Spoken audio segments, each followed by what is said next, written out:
All right, lead heads. We are back with another episode of the Talking Lead podcast. I'm your host, Lefty, and we got a very special show for you guys this week. As you know, I went to Texas here recently with Sheepdog Impact Assistance, and we had a very special hog hunt out there. And joining me on the show are the cast and crew of characters from that hunt. I guess we'll start down here with Doc, and we'll go around the horn here and let everybody introduce themselves. Hey, Lefty, how are you doing tonight? Doing great, buddy. Glad you could join us. Good. My name is Richard Becker. I'm an osteopathic physician in North Texas, and I observed Sheepdog Impact Assistance doing some great work with our veterans, and I wanted to be a part of that. I am not a veteran. I'm a volunteer.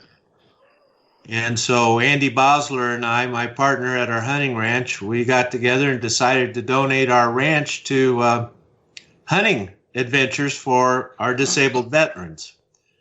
And I enjoyed doing that so much, I founded the North Texas chapter of Sheepdog Impact Assistance. Very cool. And it's one of the absolute best charitable organizations you can imagine. And it's the kind of thing where you don't just send a few dollars into somebody, you actually get involved and meet these guys and gals and participate and interact with them, because that's really what they need, is to have friends and interaction and to re-engage. So it's a very practical organization. We have a lot of fun, and you get to know a lot of great heroes. So I'm loving what I'm doing, and I think a lot of other folks would too. Very cool. Buck?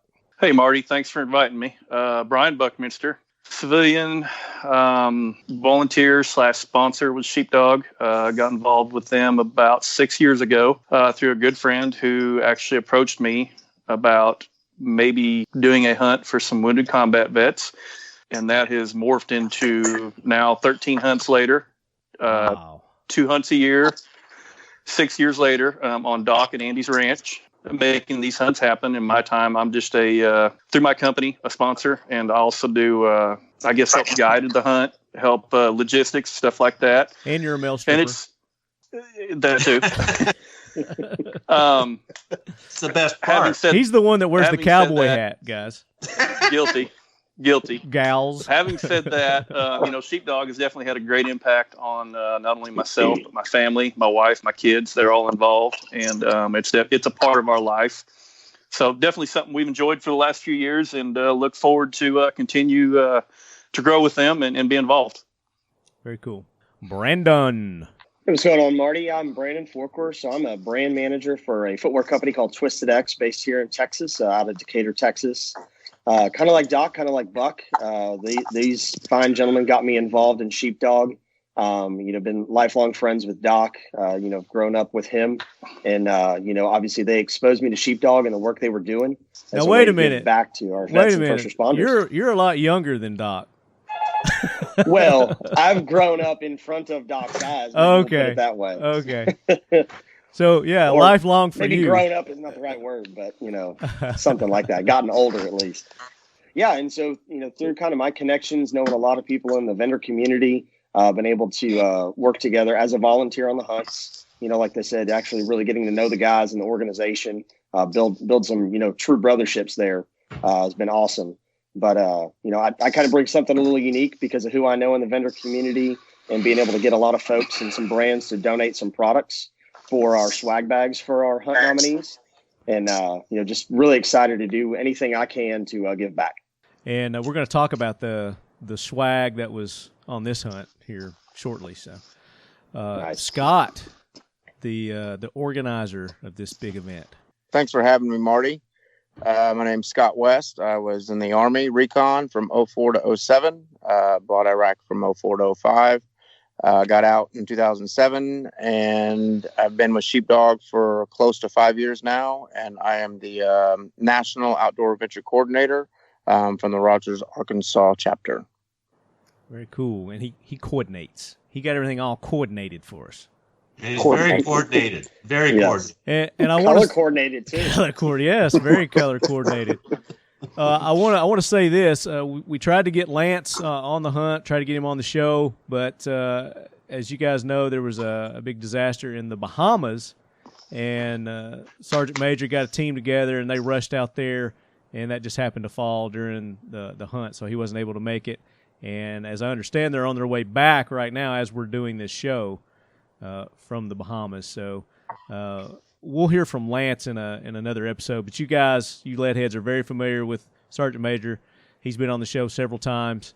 But I just want to let you know he's not going to be on this show. So in case you're expecting him to, he may drop in. I don't know. He may wake up and call us. But and I will tell you that it was an honor to be able to go on the hunt again. Usually this thing is, again, the spring and fall hunt. And it's such an amazing event that I was lucky enough to be able to fill Sergeant Major's spot in this, and I felt honored to be able to go. Well, I don't have anything to compare it against, but I think you did an excellent job. So thank you for everything that you've done, and we're going to get into everybody's role and on the hunt. But there were some people that were also on the hunt that didn't make it. Our good buddy Bill Doe T-Baggins, you lead heads know Bill. Bill was there. He wasn't able to make the show, and then your son-in-law, Doc, was there. Oh, yes. Eric Kremen, another volunteer from Arkansas. Great young man, married to my daughter, Tana. There you go. Yeah, and he always joined good us. to see him.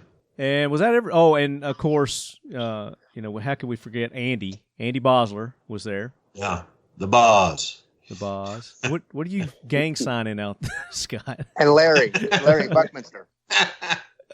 And of course, yeah, we're gonna get into that. So, the whole purpose and reason, our guest of honor for this hunt, Scott, would you introduce? Yes. So, also with us this evening from our Southern Indiana team is Vietnam veteran David Lessenberry and Vietnam veteran Stephen Koressel. And the one that couldn't join us, like you just said, is Buck's dad, Larry. Wish he could made it. He was at the American Legion. Is that what we said? Yes, sir. That's correct. Yeah, had a prior engagement with the American Legion. So we'll try to get Larry on in a later show as well. But go ahead with your introductions with David and Steve there, Scott. So David Lessenberry and Steve Koressel came to us about 4 months ago. David had contacted the team leader there in Southern Indiana and had talked to him about, possibly getting on a hunt and also bringing Steve, who it was one of his bucket list things to be able to go on a hog hunt. And so they ended up contacting Sergeant Major and myself, seeing if there was something that we would be able to do for that. Usually the hog hunt is about 2 years booked out. Wow. But we were actually lucky enough that some people gave up their spots and was able to give David and Steve the opportunity to be able to come out for this fall hog hunt. So it was a blessing to be able to have them out there, and I couldn't have chosen any two better people to have been out there with. Oh, yeah, great guys. Amen. Nice. Amen. I'll call him with that, yeah. So, lead heads, join me in welcoming in David and Steve. Yeah. Hey, David. Hey, Steve. Hey, buddy.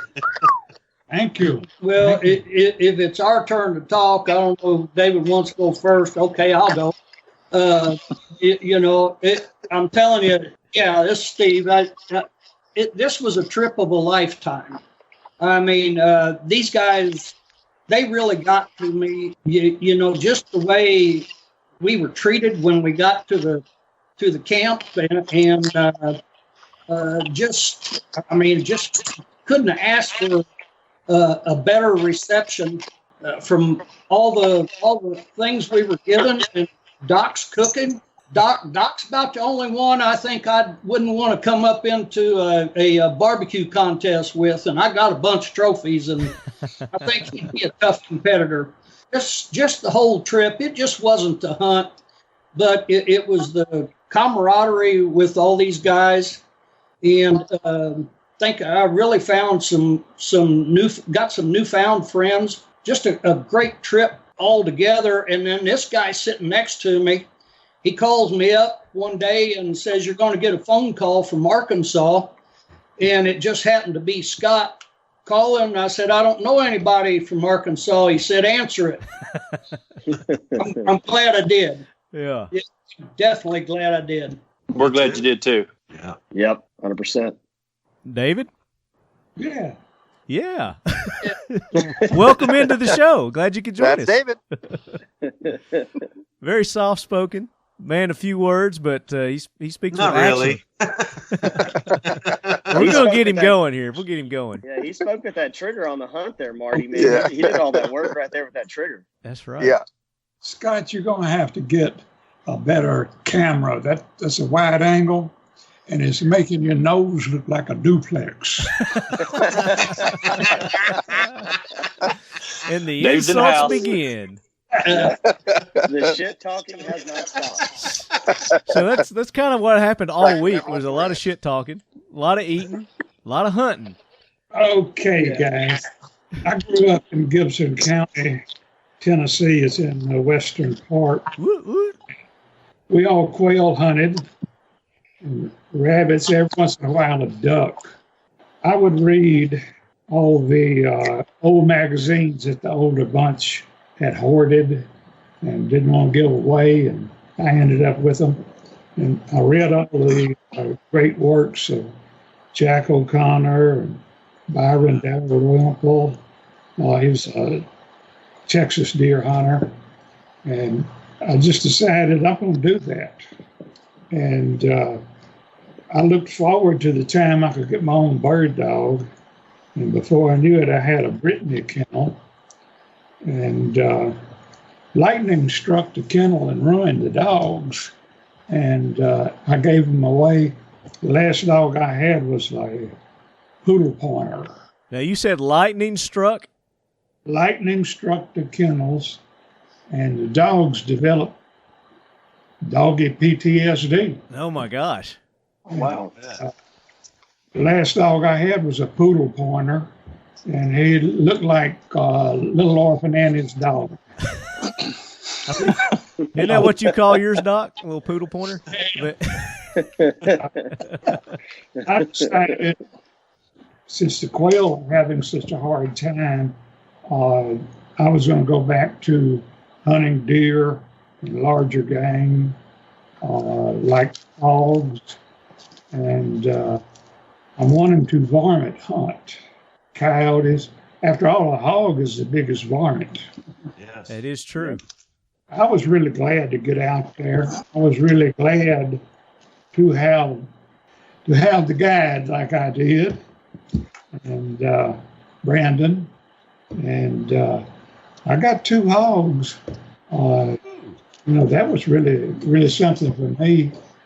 But I really did like sitting in that Texas deer blind up 40 or 50 feet. A little different hunting, isn't it? Yeah. Makes things really nice. Comfortable hunting. It's probably only 20 feet up there. Now that was like the very first day, and it was early in the day too, wasn't it? When you got your first one? We went to the afternoon. It was the first afternoon. Yeah. And I got the first one a few minutes before the feeder went off.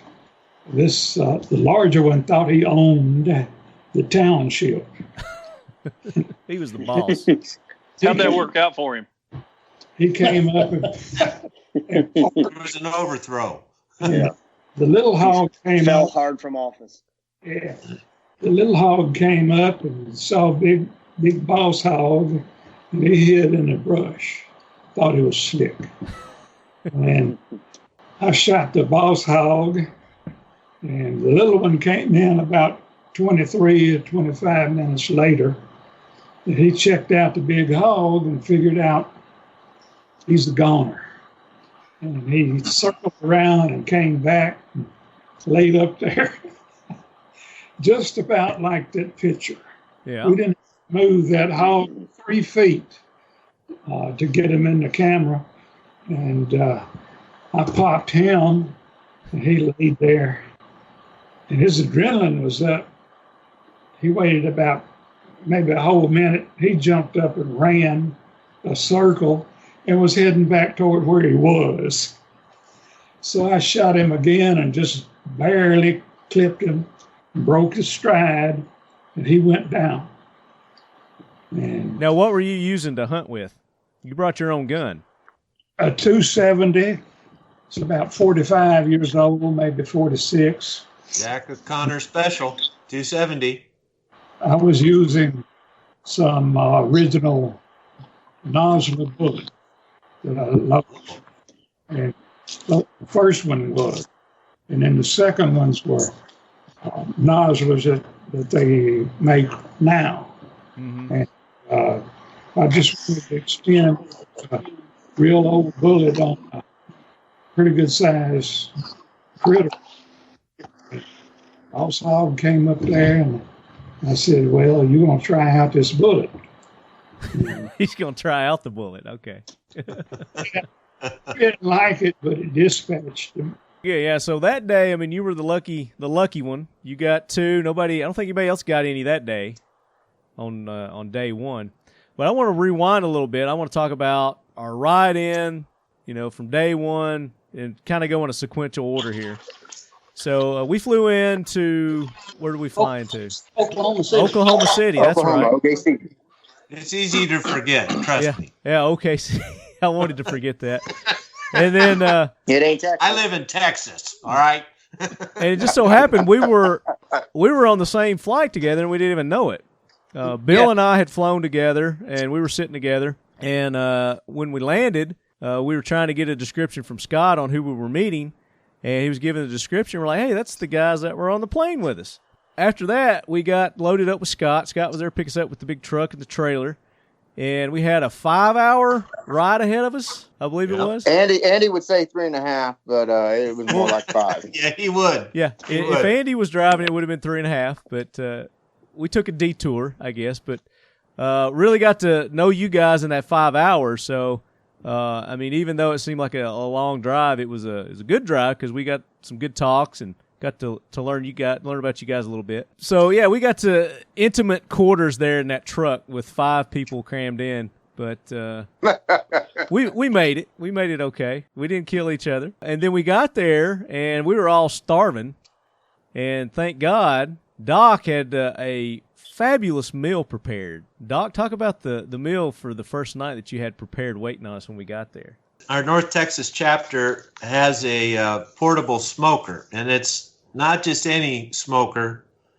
It is a smoker on steroids. Texas big. It's beautiful. It works beautifully, and it's well balanced. And you can manipulate the temperatures and the smoke, and you have multiple compartments. And it's got a disco light and neon lights. Every compartment. We had a roasted turkey. We had a smoked turkey. We had brisket. We had Arctic char flown in from Iceland. Oh, wow. From Iceland, special for this trip. Arctic char. Who gets to have that? And I don't think I got that. I think somebody ate all that before I got and, to it. Venison. Well, your friends ate it all before you had a chance. Thanks, guys. And then we had venison, jalapeno cheese venison harvested from our ranch, and it's absolutely delicious. Yeah, it was. Plus coleslaw and all kinds of fixings, and it was, if I may, it was delicious.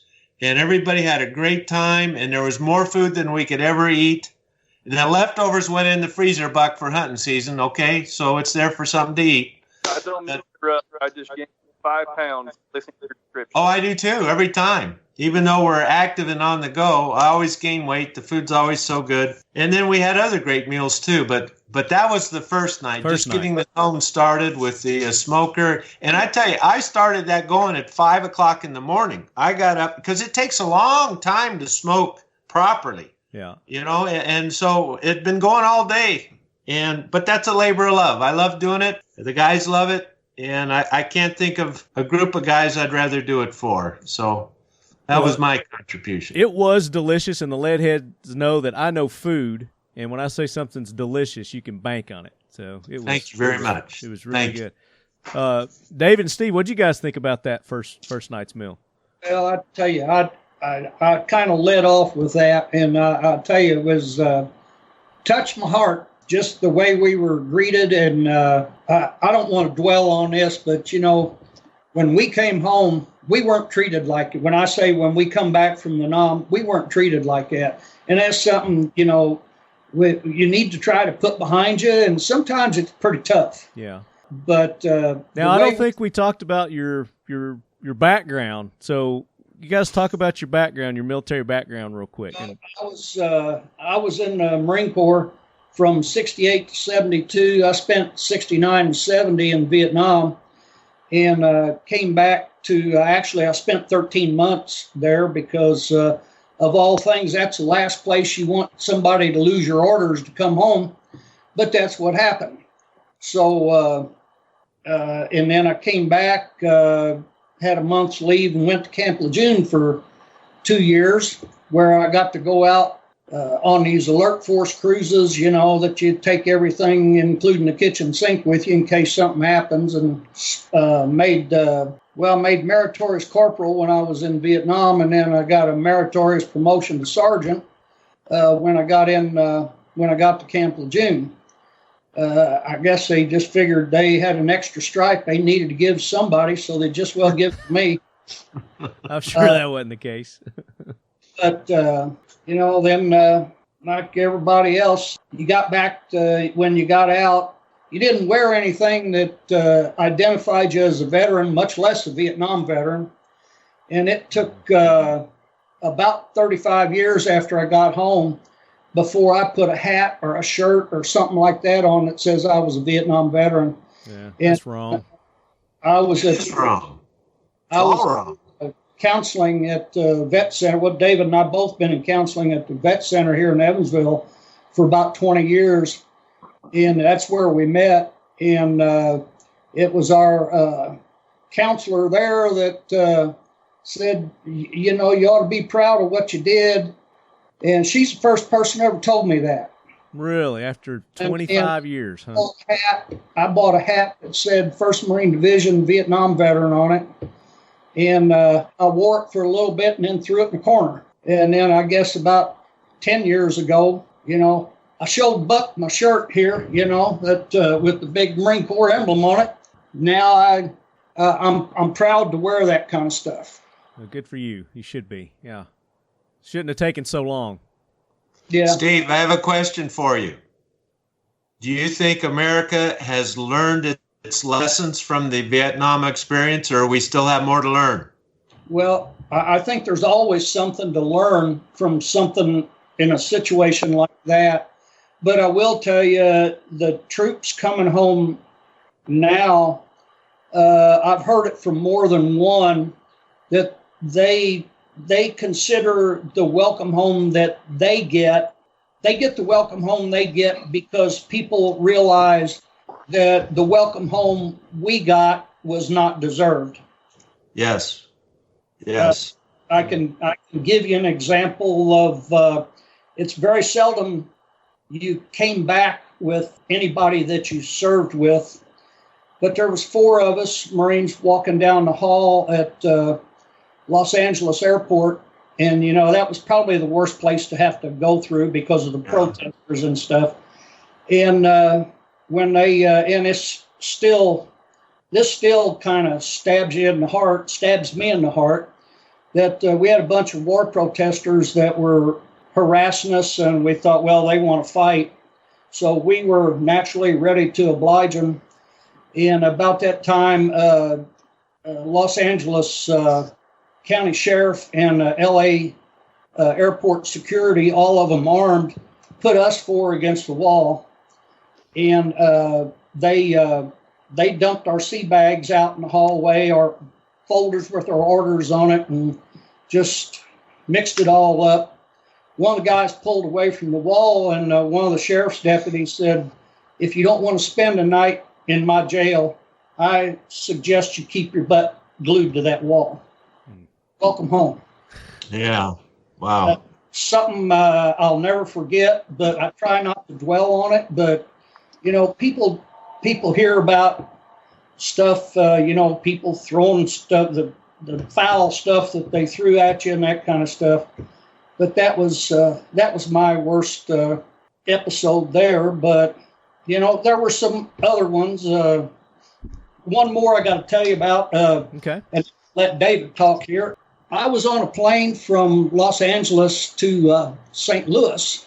I got on the plane, And back then, you flew military standby. If you were in uniform, you got to fly first class for the 2/3 fare. And I got on the plane, and I noticed there was a sign in about the second row back said Mr. and Mrs. Landon. So I got on the seat, and, I was wore out because we just flew all the way across, from Vietnam. A flight attendant, they were stewardesses back then, came back me up and asked me if I was all right. And she said I was squirming and kicking around and stuff, and I guess a nightmare. And she had a drink in her hand, and she said, "This is from Mr. Landon." And I turned around and looked, and it was Michael Landon bought me a drink. Little House on the Prairie, Landon? Yeah. Bonanza, Landon? Landon, sure was. Oh, Cool. Yeah. That was the highlight of the trip coming Very home cool. until I touched down at the airport here in Evansville.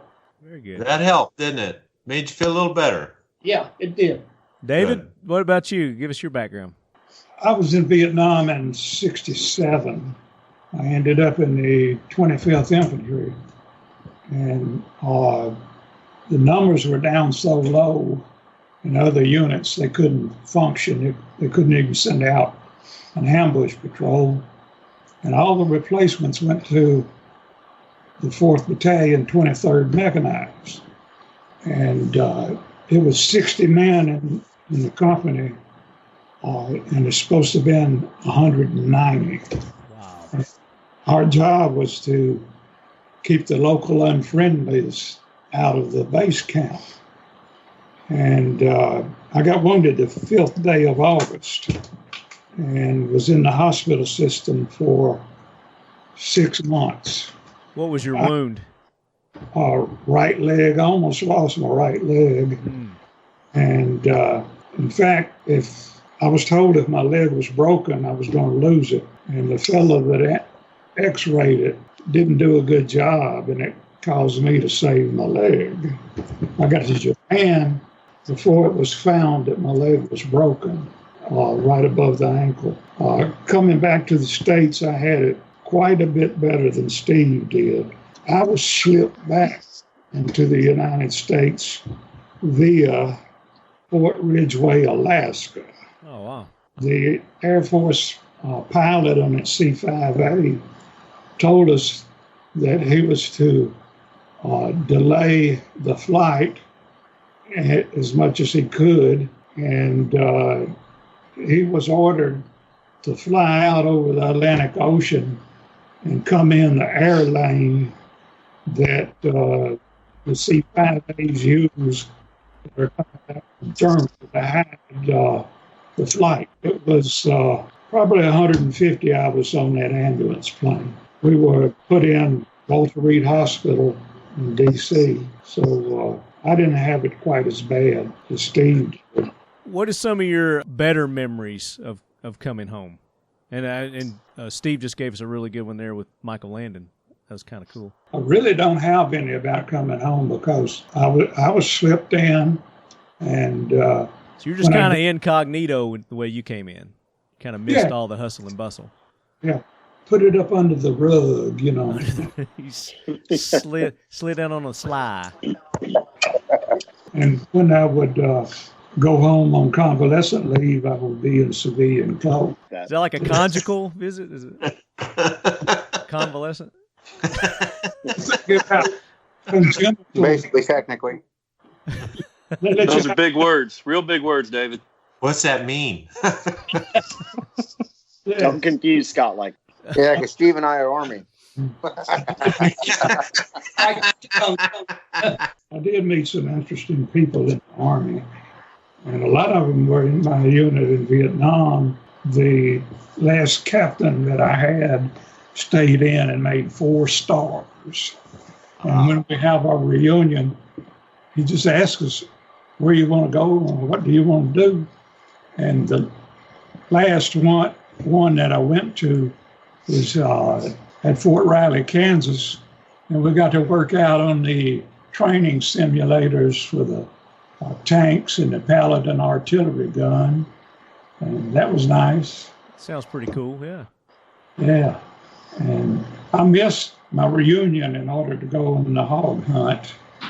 And I never thought about it while I was out there. Yeah, talk about that, because that was kind of a cool reunion that you passed up to come on this hog hunt. Okay, I passed up a sneak preview of the U.S. Army Museum. It's not even open, and we were going to have to wear hard hats because construction was still going on. And the general did the organization and actually supervised the development of the museum for 3 years. Oh, wow. The first That's cool. I had asked the general to make sure I got awarded my combat infantry badge. I earned it in 1967, and I was awarded it in 2017. Oh, my gosh. And A little delay. The general wasn't to be at that reunion, but he came in order to award me the combat infantry badge, and he said that nobody that he served with in Vietnam is going to have an award of any kind mailed to him. And he came in and That's awarded. awesome. Yes. That is cool. Yeah. Well deserved, too. Thank you. Long overdue, but The guys in the unit went on when they got back to the States and made social workers and a lot of good things like that. yeah. Two were in the capacity of helping veterans. Several of them went into civil service. Gotcha.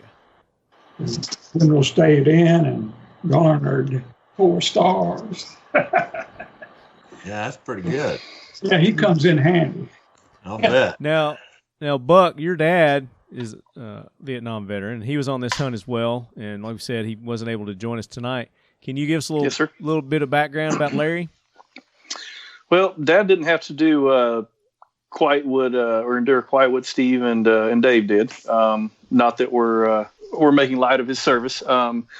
Dad, I don't want to misquote his years of service. It was either 67 to 69 or 66 to 69, but he was Army, drafted, and got stationed in Germany at the Army base there at Oberammergau. So Dad didn't see any action in Vietnam. That was not his experience. As we all know, it takes a village to make things work. So you probably won't hear Dad, talk about it a lot or brag about it or anything. He's pretty humble about his service, and not that he's not proud of it by any means. He just he didn't have to endure some of the things that the guys like Dave and Steve did. Yeah. But Buck, that wasn't his decision. They could have put him anywhere on the planet. I couldn't agree more. He would have won. I know your daddy. He would have won.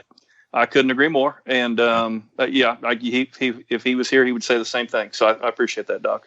Yeah. You serve We all where you're found best that blank check. suited. Yeah, But I he think did adopt an appreciation for beer while he was over there, didn't he? He did. He did. Well, as Germany, I think Germany would probably bestow that privilege upon you for sure. But he probably found a lot of great fondness for many things over there. I'm teasing. Scott just said, No, you're good. You're good. Scott just said, that Larry, he wrote that blank check too. I hate seeing somebody apologize, which sometimes I think they feel bad because they didn't go to Afghanistan or someplace else. You put on the uniform, you don't know what's going to happen the next day. Right. And anybody that puts a uniform on, be proud of your service. Absolutely. Yeah. And Great words, Steve. Thank you. The best thing I can say at y'all is, these guys, it doesn't matter where they served, if they served wartime, peacetime, they took up, that call to basically stand in the stead of all of those who that, life of service wasn't our call. And that should be honored no matter what, regardless, no matter what time, what era, how much you endured, how much you didn't. Every single bit of that service needs to be honored. yeah, well said. Agreed. Yes. Now absolutely. that we got you talking there, Brandon, let's get to the next part of our evening that night. So after dinner came a really big surprise for everyone. Talk about what was unveiled. Yeah. So, I mean, part of this hunt experience, right, is getting these guys out here from the minute they step on that plane, coming to the minute they step on that plane going home. We try to make sure that all their needs are covered, right? Doc throws down some serious food from start to finish, as I think. Food, yeah. Serious food, as all these guys have experienced. Buck and Andy, as far as, working their ass off to put these guys on hogs and trying to make sure everybody comes back to camp with meat and tow, multiples if they can. It's a process, it takes a team, takes a village to get this done. We're a tight-knit crew, and like I said, where I fit in is making sure these guys have the gear to get out there and really make sure the hunt works well for them. So part of that is I've had that ability to partner with some great brands on this hunt specifically. The Mossy Oak team and the Paramount Outdoors kind of in conjunction set these guys up all with the full kit of hunting camo head to toe. Just awesome stuff: jackets, pants, shirts, hoodies, base layers. So, I mean, that good quality team, stuff too. Boots. Good. Oh yeah, really awesome stuff, and they went all out. So huge buck knives. Yeah. Buck Knives jumped in and donated some knives for the hunt. That was awesome from them. Really appreciate their donation. And talk about the companies. Give the companies a plug that participated. Yeah, absolutely. So like I said, we had Buck Knives who jumped in, donated some knives for us. We had Mossy Oak and the Paramount Outdoors team, right? They donated a lot of the hunt apparel. Obviously, Twisted X, we kicked in the footwear for the group. So hope everybody enjoyed that. And then True Spec, right? True Spec's been making our hunt top, our hunt jackets for the past 6 years.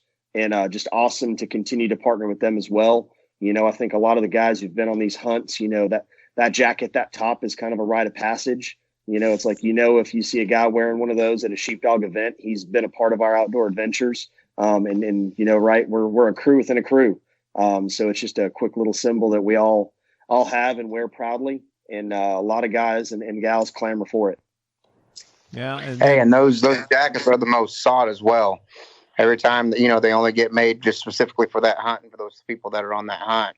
And like you said, those are the most sought out swag that Sheepdog has, are those jackets that everybody wants. Yeah, they're really nice. And then Talking Lead had some of our sponsors throw in a few extra little things. Dipstick Hydrographics provided the Lettys. So everybody got a Letty. Did all you guys? Everybody got a Letty, right? Got your Letty? Yep. You're going to be seeing mine on Instagram too. Thank you for that. 1776 provided Talking Lead T-shirts. So thanks to James at 1776 for donating the T-shirts. And then ASP USA donated some patches. So we got some cool patches from ASP USA. So and the cool thing, Marty, you got to say about all these brands is that. That's the big thing is they're not just doing this for publicity. These brands are really passionate about the organization, the work that they're doing, so, any of the listeners out there, if you're looking to support brands who really care and want to give back to the veteran and first responder community, look no further than these brands who give to these hunts. Yeah. And don't forget Broadway Contracting and BioInnovations Nutritional Supplements provided the ranch, which is no small thing. It's a 20,000-acre Texas cattle ranch, and it's one of the best hunting spots in the lower 48. Yeah. Amen. BioInnovations. They make it happen. And let's talk about the ranch itself. Talk about details about the ranch, the cabin, the layout, everything. I mean, it's phenomenal. Well, let me tell you guys, if you want to partner with somebody at a hunting ranch, partner with a construction engineer. Then you got your problem solved. And a guy who knows vehicles like Buck, so we can manage all the hunting vehicles, because we have, Buck, 5-6 hunting vehicles? We go all over this ranch. Well, we've been privileged at the shop to build some pretty unique vehicles that we're proud of. I think they're not 5 just to unique, 6. they're awesome. They're in addition to the hunting vehicles, there's also vehicles that are made just specifically for feeding. The logistics that are involved with maintaining what you guys have put together, I think, are far vast than what most can wrap their head around. Yeah. Yep. I need to speak to you about doing some resuscitation on the Talking Lead sled. So we'll talk off air about that. Okay. Duly noted. Duly noted. Lefty, I have a comment, if I may, for just a moment. Yes, sir. Your viewers may ask, well, why do we need organizations like Sheepdog Impact Assistance? We have Veterans Affairs. The U.S. government spends billions, right? It spends billions on veterans. Why would we need a private organization to help veterans more? Don't you think a lot of people would ask that question? I think fewer and fewer as they understand what the government gives back to our veterans. Yeah. Well, the reason why we need private organizations like Sheepdog Impact Assistance is because it's personal. We know these men now. We meet, we eat together, we laugh together, we have a beer together, we hunt together, not necessarily in that order, but we hunt together, we get to know them. And it's that camaraderie. It's getting a veteran out in the field again, put a rifle in his hands, and nobody's shooting back. He can relax and enjoy. You know, the protocol in today's military, if you're wounded, if you're disabled, is to take your gun away. Well, what's the closest friend to a soldier aside from the man next to him? It's his sidearm, it's his rifle, it's his weapon. And to reunite the soldier with his protector, it's amazing to see what happens. They light up again. I have a purpose in life. I'm with my friends again. And that effect goes past the hunt. Steve, David, does it not go past the hunt? Don't you carry a little of that home with you and give you a little more hope than you had before you went? Oh, well, I got to tell you, I think right now, I was on a high when I got home. Yeah. And now I'm just reliving that high that I said when I was down there, you know, that's the most fun you can have with clothes on. You know, it was a blast. It was, and it just, like you said, you can shoot at something, nobody's shooting back. Yes. Which a lot of times in our neighborhoods now, you know, you can't say that, but we don't need to go there, but I did bring it up. But, you know, and you talk about putting a rifle in a veteran's hand again. You know, we did have a senator that said you can't trust 19-year-olds with rifles. You know, so I wonder how many 19-year-olds are in our military, you know, that you can't trust them. Who can you trust with one? Yeah. Well said. We've got a lot of the gun grabbers, politicians that are trying to change the age and really ruin our Second Amendment rights. It's a good point. But David, what about you? Talk about your expectations, you know, building up to the hunt, what you were expecting, and then how the reality of it really sunk in when you got there. It was what I expected and what I wanted. And, you know, I just couldn't sit down and take information, make a dialogue, some footage, and phony up anything. Yeah. That would be any better than what I experienced. Speaking of phonies, Oliver Stone was down the street. No. I was in Vietnam, and Oliver Gunn ran the beer exchange. So Oliver Stone served you beer. You know, what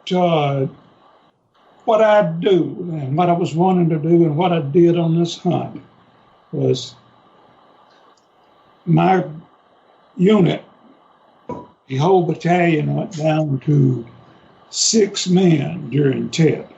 And I was already back in the States. And I made up my mind, I am going to do things. I'm going to take my record out there and show it to the public. I have done things like work on the Appalachia Service Project, where you go into Appalachia and repair people's homes that do not have the resources or the ability. And I've worked for Habitat for Humanity. Nice. And other things like that I just don't remember. But I really met some interesting people doing that. One lady was the widow of the son that was the lawman Dalton that was killed. He wasn't in the Dalton gang, but he was the brother that was killed. You're talking about gangsters. Yeah. Okay. And she still carried a pistol in her apron because she told me, she said, you can't ever tell, somebody might come along and want to settle an old score. Oh, me. Oh, some of the people I've met along the way are just fantastic. And some of the people I grew up around and had the opportunity to meet them, like I shot pool with Carl Perkins. Carl Perkins, nice. Honey don't. School with a guy named Billy Browder, but his professional name is T.G. Shepard. Yeah. I remember the day the principal told him that he'd never amount to anything. Like 6 albums. And what's your country alias name? Hanging around all these country stars. My country alias. Are you Elvis? You are Elvis, aren't you? David is Elvis. I always use the alias if I needed one. It's Cool Slim Walker. Cool Slim Walker. That is a country music singer name. I like that. This hunt that we did was more than just hunting. I mean, you guys had activities set up throughout the day. We'd rise and shine to a glorious breakfast that Doc had prepared, and we get our bellies full and we get dressed, and then we did this little thing that was called the walk and shoot, or what'd you guys call that?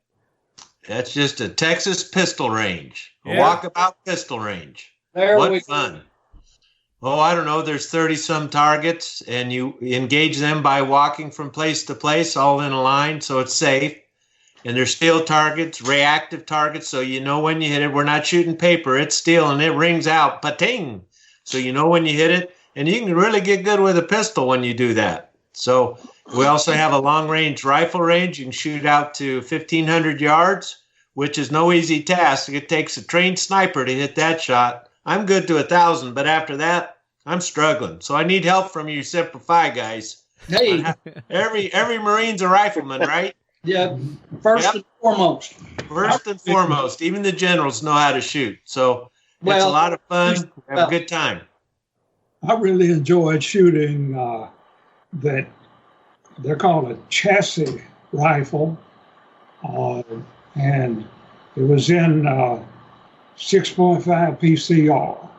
Yeah. And I didn't think much of the 6.5 until I shot one. And it's supposed to be one of the better ones. And the chassis rifle is what you need. Mm-hmm. It has adjustments in it for height of cone, cast over, and a few more. So they're really nice. Really nice. Very accurate in the PRC, precision rifle cartridge. They're really something. Yeah, and you less guys, than a half minute of angle. You guys supplied all the guns. Somebody with that thing. Yeah, all the guns, all the ammo were supplied. Unbelievable amount of 1911s. Oh, there we go. Yeah, Talk about Scott's a holding one gangster. up now. And it just wasn't the hunt. I mean, that was mountain goat territory for that pistol course there. But I managed to walk it one time, which I'm going to tell you, for me personally, it was tough just because of what I got. You know, I had Parkinson's. I'll tell you, a guy First thing, I want to get this out before, I don't know how much time we got left here. Oh, keep going. You're good. Okay. One guy, I don't have too many people I consider heroes. But I'll tell you one guy, I think is Sergeant Major Nutt. His vision to start an organization like Sheepdog, I think it's worthy of the title. Yeah, absolutely. Yeah. And a guy I met down there that the injuries that he's sustained and the attitude he has toward life and just being around him is that outdoor adventure coordinator for Sheepdog. Oh, yeah.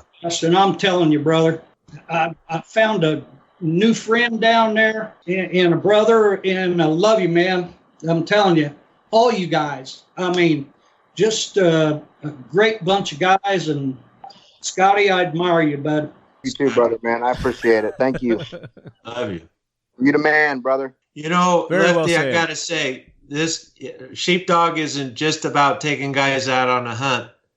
We also like to keep the veterans engaged, and we'll take them on a hunt, and then the next hunt they come and help. They're not the guest anymore. They're there to help the next group of guys.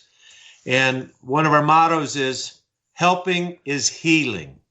Getting up off the couch, engaging life again. Yeah, you had a tough time. You've had some bad injuries. It's hard to move. But that's what life is. Life is moving. Life is interacting. Life is helping other people. And take your mind off your problems and help somebody else. It's one of the best ways to heal. So it's a major part of what we do. We help the guys interact and respond to natural disasters. If there's a hurricane, there's a team that goes. And oftentimes these men are walking on a peg leg, but they go and they help others, and it helps them engage life again. That's the biggest part of Sheepdog, and it's really the most important, getting them up off the couch. Yeah, and what I was very impressed with was David and Steve and Larry, all the injuries that they've sustained and the difficulties that they've gone through. These guys were putting me to shame climbing some of these hills and going through some of these hikes that we did. Didn't hear them complain one bit, and they did it all on their own too.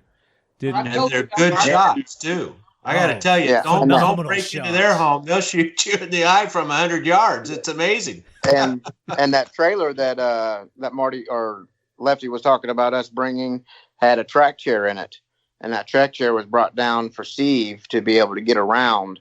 And he was so caught up in the moment being there and, being with his brothers and stuff, they didn't even use the track chair. He ended up lending it to somebody else that needed it worse, and I remember by the end of the hunt when he got his hog and he was heading down the stairs from the blind, he said, you know what, I'm done. He said, I didn't complain this whole time. He goes, but I'm glad I got my hog, and I'm done. I can't go any further. And that's just what we do is we don't show weakness, which is one thing that Doc was talking about, having a hard time with PTSD and helping his healing.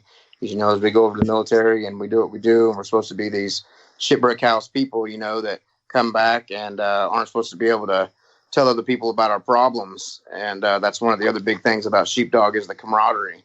That's about one of the only things besides shooting guns and being with my brothers, my family, is about the only thing that I miss. And getting those guys together and being able to talk, about the stories that we've been through is kind of like a purge, for us to be able to get out there and be able to speak. Because being around other people that don't understand us, it's very hard for us to be able to speak to them about what we've done without, really them trying to be able to relate to us. So it was such an honor to be able to come out and be able to hear Steve's story and David's story. And not only that, having Vietnam veterans out there, we're with the OIF, OEF, and all these guys that are coming out, we have a big calling for those, a big group of those guys. And to be able to have these Vietnam veterans like Larry, David, and Steve, to be able to hear a totally different story, like you said, that the war's all the same, but the stories are different. And so it was good to be able to, we all went over there and it's kind of basically the same thing, going over there, getting in Humvees, getting blown up, getting shot at. being able to hear a story, you know, from somebody from Vietnam was a totally eye opener. And also them feeling like they're not deserving this, you know, of this hunt. And that's a big difference too, that they come back and they don't feel like they deserve this. And that just makes them even more deserving, you know, to be able to go on these hunts. Great word, Scott. Well put. Well put. Yeah. And Marty, I'd like to add something there, kind of what Scott said. And I, again, staying on the subject of the actual hunt itself. From a civilian side, from my point of view, what I've seen, I've been on every hunt that we've done now with them, like say 13 of them. And I've seen the hunt morph and grow. You know, you kind of alluded to some of the things we do throughout the weekend. Mm-hmm. Some of the things Doc and Andy have added that have made the hunt more enjoyable, whether it be the rifle range or the pistol range. But one thing that was different about this particular hunt with a group of guys, with Dave, Steve, and my dad, everybody that has come before this hunt has all been basically products of 9/11. So this is the first group we brought from this generation. Oh, okay. I didn't realize and that. Yeah. So that was, that meant a lot to me. They're an amazing generation. Steve, has alluded to the fact how they were treated when they came back. And I even reminded him in text that I think the reason, in my opinion, that my generation maybe treats, gentlemen like Scott and our current veterans coming back differently is because we were raised by the Vietnam generation to know different. So that's my opinion on how that is. So again, as a civilian, what I've seen with these hunts, we were talking about the stories, Scott talking about, the stories are different, but everything else is pretty much the same. Sitting around that campfire as a civilian, I heard a lot of stories, whether they be combat stories or, them just raising hell, back in the barracks or whatever. And I just listen. I've got nothing to add, obviously.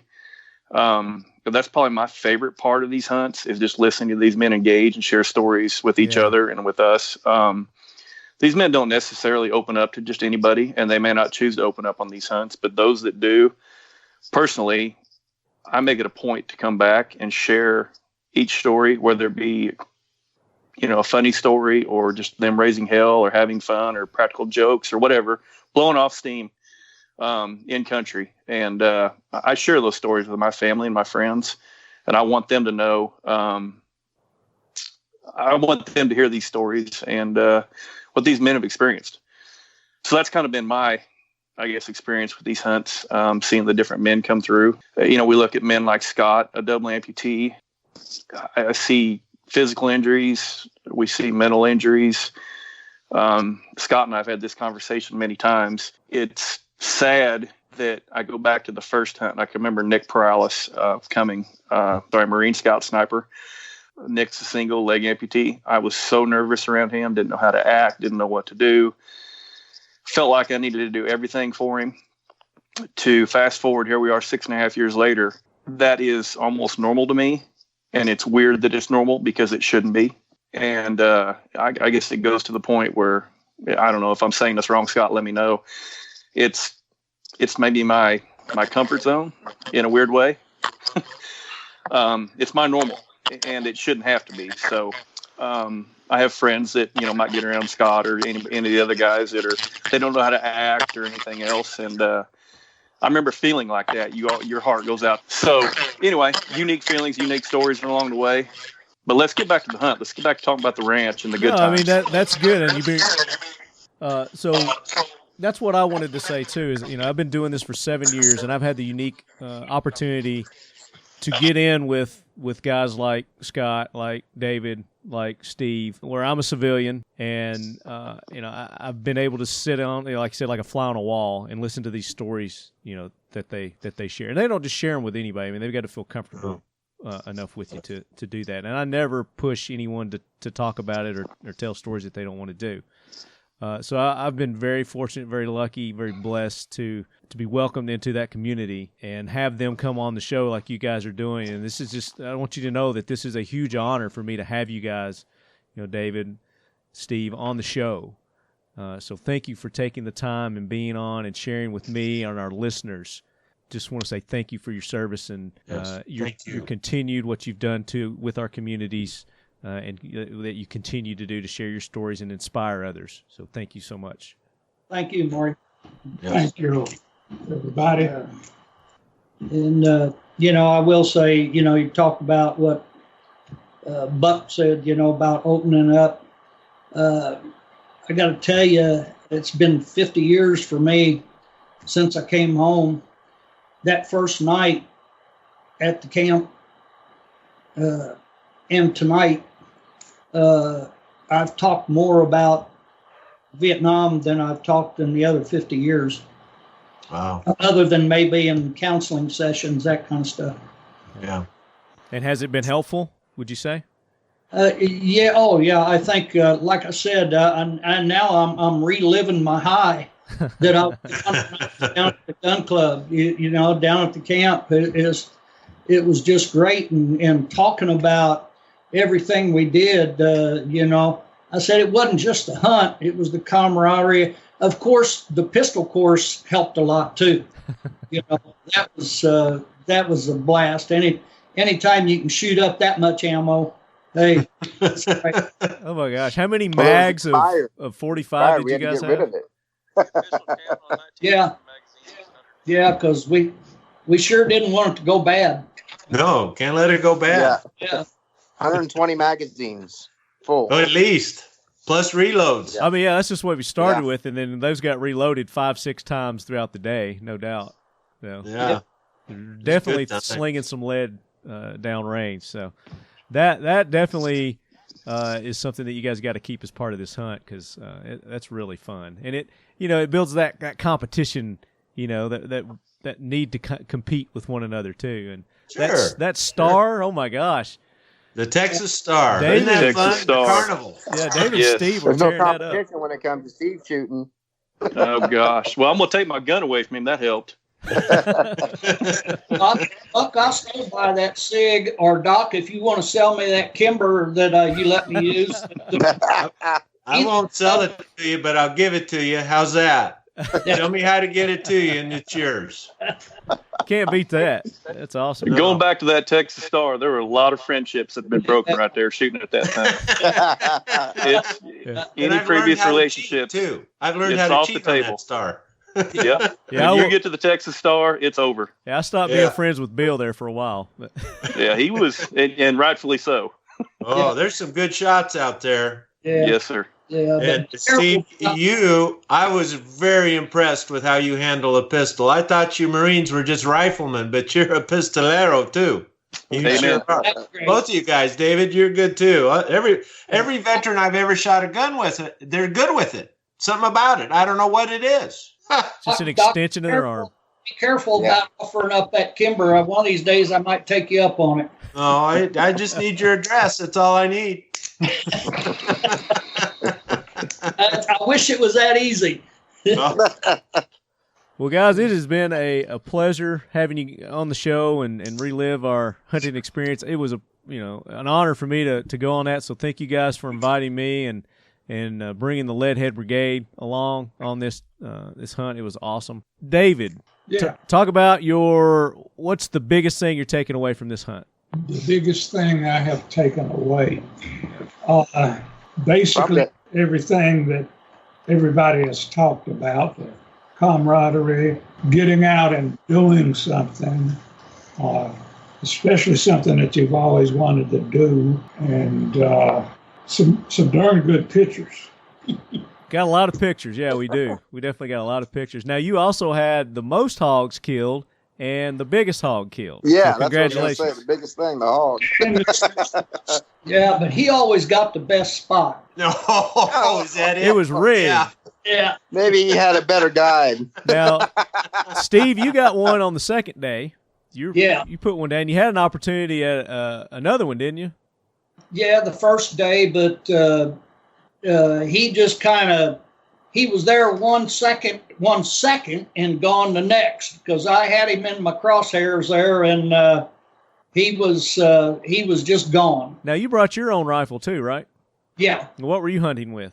Bought a Remington 783 and 308 with a 168 grain Bullets. Nice. bullet. And then Bill got a hog. Bill's not on here. Bill got a little small one, a little token. Yeah. I'm sure he'll be on here. He'll talk it up, but we all know it was the smallest one. Now, I had a great time hunting. I didn't get any hogs. I didn't see any hogs, but I still had a fabulous time being out there and just, seeing nature and the deer. I'd never seen so many deer. Apparently I had on some sort of a attractant or something, because all the deer seemed to come to my blinds. And that one day, there was at least 30 deer, doe, buck. They were all over the place. And I was just dying because I didn't have a bow. Yeah. And it wasn't rifle season for deer. Lefty, which blind did you go to? Because deer season starts in a few days. I'm going back there. Which one did you go to? So I was at the bomb site. Bomb site. I know where it is. Bomb site and pigeon or something like that. Does that ring a bell? Dove yes. Pond. Dove Pond. Yep. Dove Pond. Those are both good sites, good places. Yeah, but you got yourself a coyote, though. I was gonna say, but we did at nighttime. We got to go out, do a little coyote hunting, and there was probably 10, 12 coyotes that night that we saw. We were only able to take one down, but it was that was a shot too. Yeah, it was using the was it the 6.5? Is that what I was using? 6.5 Creedmoor? I think it's what 6.8. The 6.8. Yeah, 6.8. So that was a good time. Thermals, had the infrared. It was pretty sweet. Guys, I've been hunting those ranches for 20 years now, and I have to tell you, it's not about killing the animal. It's about the camaraderie, the fire pit afterwards, the food, the friendships you establish. And, of course, the food we create, because we try to process as much of this meat as possible. And if we can't eat it all, we send it off to the poor or those in need. And so, it's the whole process. And Andy and I wanted to share this with our veterans, our most deserving guys. And I got to tell you, Stephen David, you've done more for me than I could ever do for you. So thank you for everything. You're my heroes. You always will be. And if I can be half of the man that you two are, my life will be a success. So thank you, brothers. Thank you. Amen. Thank you. You're welcome. Thank you. And I'm going to tell you, just I'm sure you feel that way, Doc, but I'll tell you that you guys, I can't describe what that trip did for me. It was just that. Is there if there's a word, it was outstandinger than anything I've ever. Outstandinger. Yeah. The most outstander. Glad you enjoyed it. I'm glad you enjoyed it. Well, this is the whole point. We can re-engage life, right, guys? Yeah. We can come back to the civilian life and re-engage, even if we have been shot up or we've had concussions and post-traumatic stress. We can still do this. With the help of our friends, we can do it. Huh, Scotty? Agreed. Man. It's good to know that somebody does care. Well, we care. We do. And all thanks to Sergeant Major for starting Sheepdog Impact Assistance to begin with, and all the other services that Sheepdog Impact Assistance offers. You've got this turkey trot coming up November the 28th that I understand, Buck, you're training for that? Is that what I understand? Yeah, that's correct. So I bad, and here in the master bedroom, I ran upstairs and went to the bathroom and back. So that's probably the extent of my training. And then a lot of don't forget your beer lifts. You got beer lifts every night. A lot of prayers, but in my Scott, if I'm wrong, I do, and I stop along the way. Yes. Those are always. You're breaking up a little bit, Buck. Hold on a second. You're breaking up a little bit. All right. Maybe reposition or put the mic closer to you. All right. Put the beer down. Yeah, put the beer down. It never stops, guys. It never stops. All right. That any Even better? when you're asleep, That's we Mo do better. this. Mo Yes. better. You Okay. had the mic in your Mo better. chest Well, I hair had or something. to. I had to undo my headphones there and plugging in the charger for a little bit. Apologies. Phone was getting dead. So we want to talk about what all Sheepdog's got coming up. yes. So the Turkey Trot's one, November 28th. Scott, what else is coming up? So we finished next week. We actually have 25 people going down to Dallas for the Dallas Spartan race, and then I think our next event that's the end. That's the last of them for the end of the year. That was our 33rd outdoor adventure this year. Was sponsored 619 veterans and first responders, and our next event will be January 29th through February 2nd. It is a Yellowstone trip where they go to West Yellowstone and they go snowmobiling in the forest for 2 days, and they go out and they go into the park and go see Old Faithful. And then, of course, our normal skydiving, hog hunting, deer hunting. I don't know if I said skydiving, scuba diving, range days, pheasant hunting, quail hunting. And you guys can go to sheepdogia.org. There's a list of things going on there. You can get involved. You can donate your time. You can donate your money. You can donate your resources for any of these events that they've got coming up. And you do that by going to sheepdogia.org and following the links there. Facebook, they're on Facebook. They're on Instagram. I know Lance has been posting some of their Bahama endeavors, doing their disaster recovery mission out there. And we'll get him on. We'll have him talk about what all they did down helping out in the Bahamas as well. Doc, we've got a celebrity in our midst, guys. I didn't realize this, but Doc is a TV celebrity. Well, I don't know about that. Has his own talk show even. Well, yeah, I do that, but my shameless promotion is for Sheepdog. Oh, okay. And I want to make the point that it is completely volunteer. We don't get any government grants, do we, Scott? We don't get any government grants. We do not. This is us helping others. And, you know, it'd be wonderful if we had another nice big ranch that we could do another hunt in another part of the country. You know, that'd be wonderful. We need members. It's volunteers. Lifetime. It's a one-time membership fee. And it's not that much if you're a veteran. Join up. It's for life. And then you're automatically a brother. You can donate to the organization, and we need the money. There's always expenses and more that we can do. Even $5 helps, and $5,000 helps, and $5 million helps. We'll take whatever you can do to help us.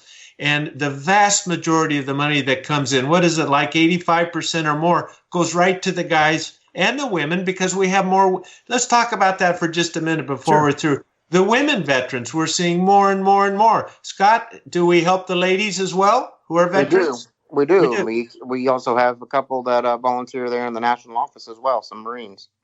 Yeah. And this isn't just military. This is law enforcement. This is first responders, fire department, all Police of our sheepdog. Paramedics, any first responder, and all military. And so, you know, I think a lot of people say, well, the veterans are fine. They have the VA and they have a huge budget. But we all know the VA can't do it all. Yeah, that's a very uneducated person that's making that assessment. You're exactly right. But that is a common perception. So it doesn't take much to make a difference when many people give a little. So I'm compassionately pleading that you get online, make a donation, and help us make a difference. And better yet, come out and help us do it directly. That's the best way. Yeah. Because there's nothing more valuable than time. You know, guys, think about it. As time goes on, as we mature as older guys, we realize time is short and time is a great gift. So we'll take the time. If you're not a wealthy person, fine. Give us a little time to help others. Absolutely.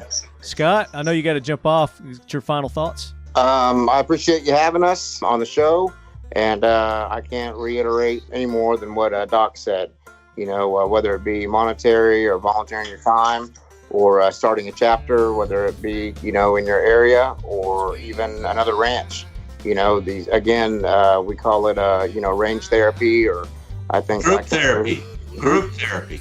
Group therapy. I'm talking about having a weapon in your hand. No, I'm talking about getting your shots placed in a Oh, yes. That's group therapy. I do need help that on group that. down. Tight group. Kimber doesn't do all the work. But it's like I said, what Doc said, hit it on the nail on the head. we used to be all about the mission, and the money wasn't an issue. And now we are growing so big with our 20 teams and chapters nationally that it's becoming, that money is becoming the issue. And it's always been there. And we just hope to be able to continue our mission with re-engaging, assisting, and empowering our nation's veterans and first responders. Upcoming dates, we got our annual gala, April 18th. Yeah. And I know that we're making it a point to be able to get Steve and David there. Do the wives get to come to that? Oh, yes. Yeah. Okay. I mean, if you want them to. Your girlfriend, either way. I couldn't come back home if you didn't go with me. Well, thank you, gentlemen, so much. All right, Scotty. Good to see you, Scotty. Marty, thank you to you. Thank you to Marty and Talking Lead. Thank you to all your sponsors that support what you're doing, your show. And we'll definitely do everything we can on our end to promote you and your cause. No, it's all about you guys, and we're happy to help out any way we can. I've got the best sponsors in the world that support the Talking Lead podcast: Kel-Tec Weapons, Buck Knives, Modern Spartan Systems, Century Arms, Red Army Standard, Canic. I mean, the list goes on and on and on, and they're all happy to help out. And this gala coming up is gonna be really good. We're going to have some good stuff for the auction table. Great. Any other final words you guys want to say before we wrap it up here? No, just hug a veteran. I'm going to see you guys again. All right, buddy. No, absolutely. Love you guys. Love you guys. I'm going to tell you, if we never met again, I'd never forget you guys. That's the impact that you had on me. But I do hope we meet again. Same here, brother. We're going to. You guys are going to come to that gala. We're going to have a good time. And as always, lead heads, keep your loved ones close. And your firearms closer. Oh, that was pretty damn good. Holy shit. All right. I like that. All right, now individually, let's start with Buck. And your firearms closer. And your firearms closer with your wallet open for Sheepdog Impact Assistance. Don't have 9 fingers showing. Okay. What? And your firearms closer, and don't forget the sheepdogs. Perfect. Like it. Love you guys. Thanks. Yeah, send me your address. Bye, gentlemen. God bless. All right, man.